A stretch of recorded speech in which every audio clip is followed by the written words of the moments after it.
Yan na naman po guys, magandang hapon po sa ating lahat. At yan naman po yung ating pong talong na galing po ng La Union, no?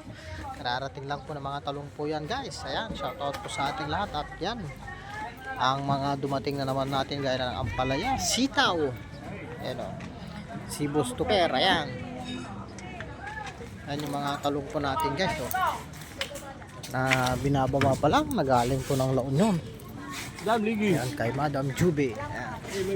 Sakyan na po guys, kung nakikilala po natin yan sa mga taga La Union, shout out po sa ating lahat dyan, si Madam Ikyo. Ganito guys, pag dumarating na yung mga kalakal nila dito, kanya-kanyang kuha na po. Kukunin po ng Pasig, Divisoria, saka yung mga nandito na rin po sa Ordaneta. At kinukuha na rin pag binibigda dito. Ayan, shout out po sa ating lahat.